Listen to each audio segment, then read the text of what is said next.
शाहूवाडी तालुक्यातील अक्कुर्ळे येथील विवाहिता रुपाली बाबासो कांबळे हिच्या मृत्यूस कारणीभूत ठरलेल्या डॉक्टर रमेश कुंभार पती पत्नींवर मनुष्यवधाचा गुन्हा दाखल करावा या मागणीसाठी तालुक्यातील दलित संघटनांच्या वतीने शाहूवाडी तहसील कार्यालयासमोर जोरदार निदर्शने करण्यात आली। आंदोलकांनी दिलेल्या घोषणांनी यावेळी परिसर दणाणून गेला।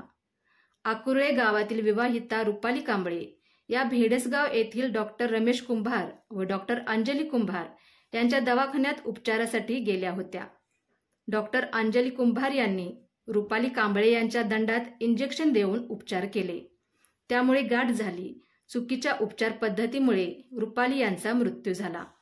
त्यांच्या मृत्यूस कारणीभूत ठरलेल्या डॉक्टर कुंभार पती पत्नींवर सदोष मनुष्यवधाचा गुन्हा दाखल करण्यात यावा या मागणीसाठी भारतीय दलित महासंघाच्या नेतृत्वाखाली शाहूवाडी तहसील कार्यालय व शाहूवाडी पंचायत समिती येथे निदर्शने करण्यात आली। यावेळी आपल्या मागण्यांचे निवेदन तालुका वैद्यकीय अधिकारी डॉक्टर HR निरंकारी यांना देण्यात आले। 10 दिवसात चौकशी समिती नेमून योग्य ती कार्यवाही करण्याच्या आश्वासनानंतर हे आंदोलन तात्पुरते स्थगित करण्यात आले। जर दोषी कुंभार डॉक्टर पती पत्नींवर गुन्हा दाखल झाला नाही तर मात्र उग्र आंदोलन छेडण्याचा इशारा भारतीय दलित महासंघाचे प्रदेशाध्यक्ष श्रीकांत कांबळे यांनी दिला।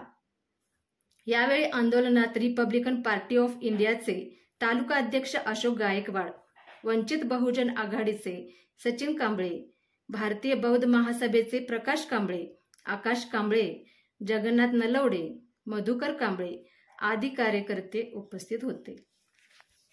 रुपालीला न्याय मिळाला पाहिजे, डॉक्टरांच्यावर कारवाई झालीच पाहिजे, डॉक्टरांच्यावर कारवाई